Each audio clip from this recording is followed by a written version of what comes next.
Hi, my name is Dr. Catherine Hughes from Crime Psych. As my channel has grown, more and more people are commenting their thoughts and opinions, which is great. I love a really good debate, and I'm always open to learning new things and accepting the constructive criticism where it's needed.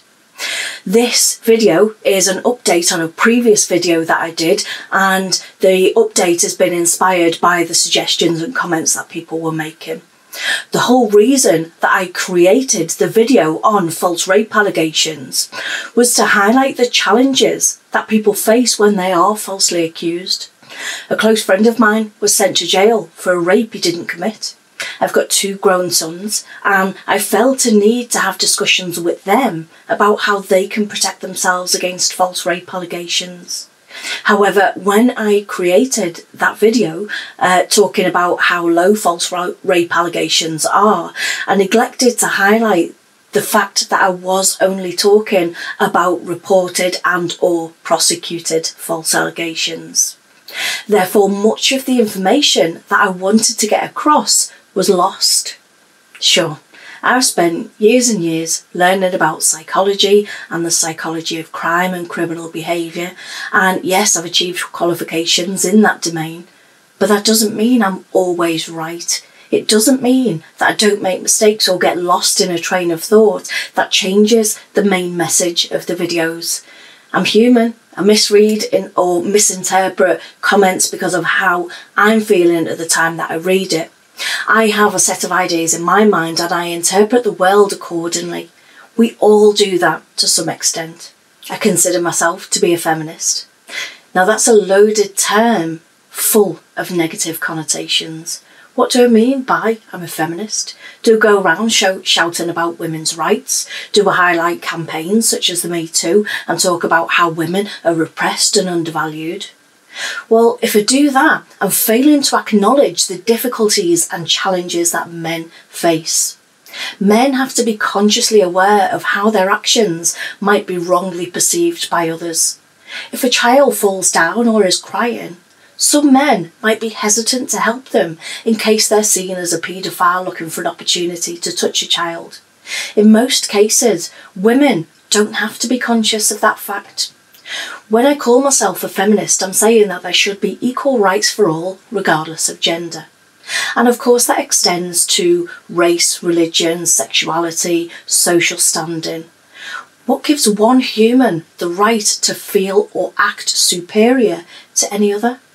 The idea that people can and do think their point of view is right and others are wrong really irritates me.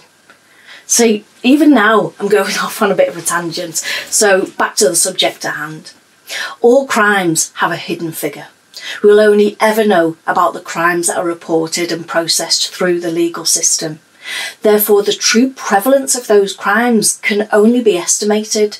In other words, we make a best guess. In my work, I've discussed how offenders are no different to so-called non-offenders. The only difference between them is that some were caught and others weren't. So when people study serial killers and make assumptions about their psychological makeup, we're only basing that on the ones that weren't very good at it. If they were any good at it, they wouldn't be caught. The same is true of rape. Some rapes are never reported, some are reported but not prosecuted, some are reported and prosecuted, and some are cases where no rape has occurred. However, what we do know about those false rape allegations could help to identify cases that require further investigation to prove the innocence of those accused. When a person is accused of rape, it's a label that can and does stick. Even if they're not prosecuted, the accused faces immense challenges and these can impact many areas of their life. A big shout out to Mario Xavier on YouTube, who said what I'd failed to. Mario pointed out that false rape allegations are just as hard, maybe even harder to prove than rape itself. At least rape can sometimes leave the physical evidence. There may not be any evidence that a rape didn't occur. So I'm going to leave out any discussion of the numbers in this version and focus on which factors we know occur in false rape allegations.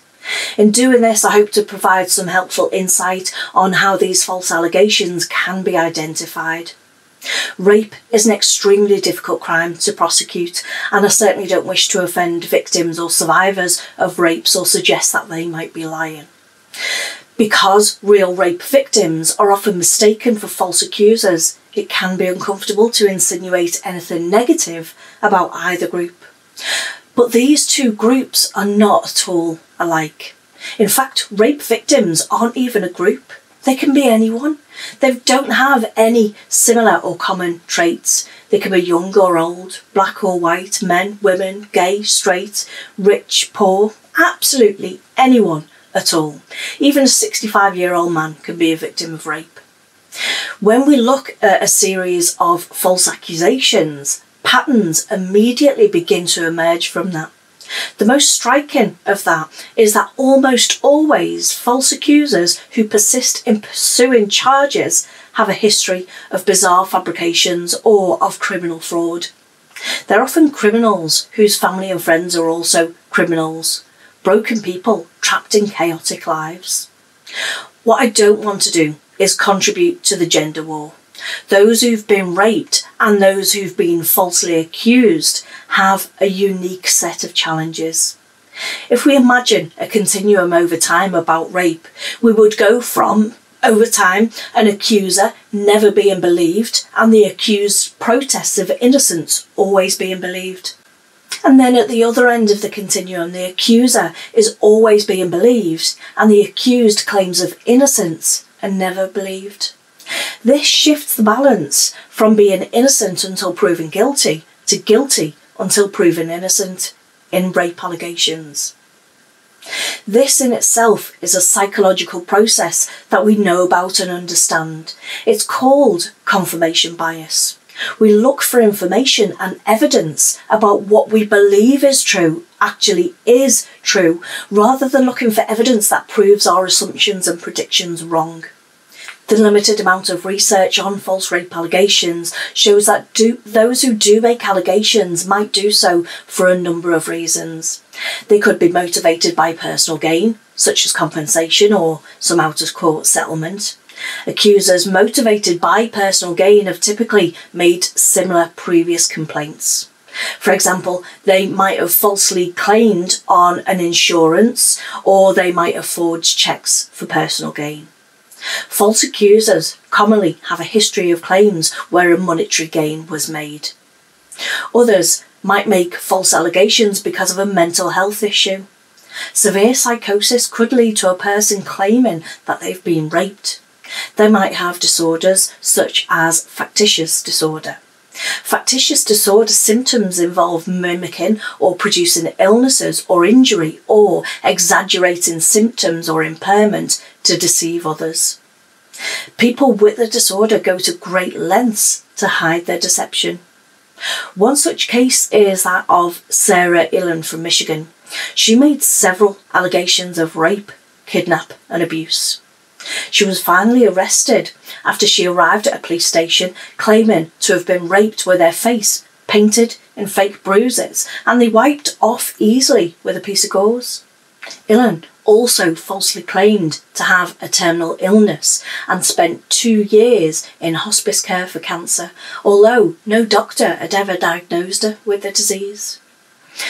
Some of those who make false allegations of rape might be seeking revenge against the person that they're accusing.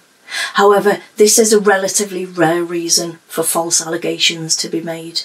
Examples of this kind of motivation could include accusing someone who hurt or harmed them in some way, stole something from them, promised goods or money or drugs in exchange for sex or those goods not being delivered, or an ex-partner. Some might make false sexual assault complaints for an alibi. These accusers might be teens who broke a curfew and they're wishing to avoid being punished by saying that this had happened to them. They could make accusations to cover up infidelity. They might have been caught in a compromising situation and later say that they were forced into that position. When charges are brought in these cases, the driving force is often a third party who believes the lie and naturally wants to see the perpetrator punished. A major study into the reasons behind false rape allegations found that these false claims reflect impulsive and desperate efforts to cope with personal and societal stress situations. 3 categories of false accusations were found. These were providing an alibi, seeking revenge, and obtaining sympathy and attention. Making a false allegation of rape or sexual assault is a crime that should be punished accordingly. When a man is accused of rape, his identity is made public in order to encourage other people to speak up. And this was helpful with the John Worboys case and the Harvey Weinstein case. However, when the person being accused is innocent, their identity has already been released and they might struggle to get a job, start another relationship, or have a range of other impositions placed upon them. False rape allegations aren't commonly made as a result of miscommunication or lack of memory because of drinking. False accusers almost never tell stories that could be seen as an innocent misunderstanding. In another study of false rape claims made to the Los Angeles Police Department, 78% involved claims of aggravated rape, assaults including a gun or a knife, gang rapes and/or attacks resulting in injuries.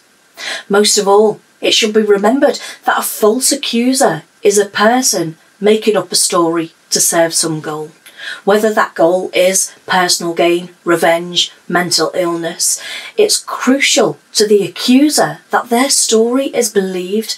Whether the goal of this is for personal gain, revenge, mental illness, it's crucial to the accuser that their story is taken seriously. For this reason, it's highly unlikely that a false accuser would invent a story where the issue of consent could seem ambiguous. Here's one man's story who's been falsely accused of rape. On the 31st of January 2016, Liam Allen was accused of rape. It took 2 years to clear his name.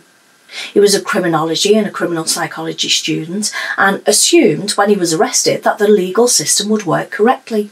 His duty solicitor told him that he'd seen lots of cases of false allegations and assured him that it wouldn't be taken any further than the arrest.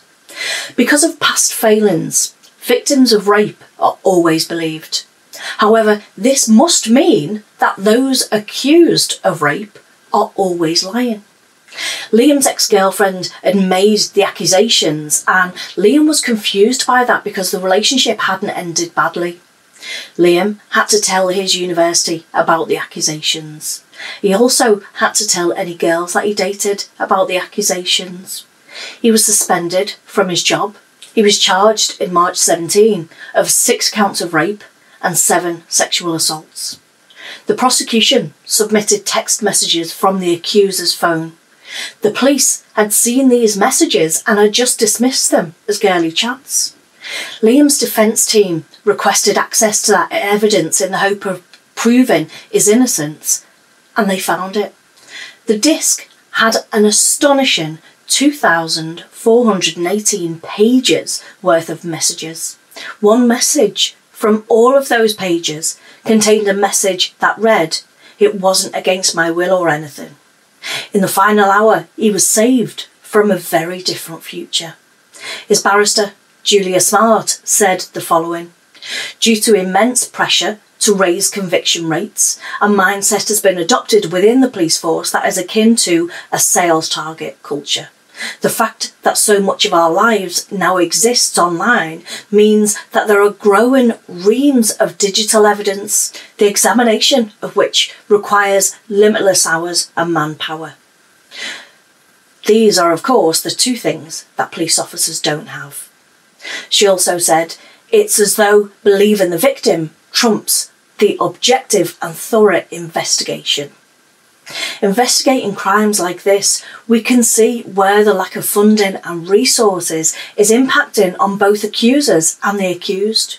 More often than not, police don't have the time or the manpower to fully investigate.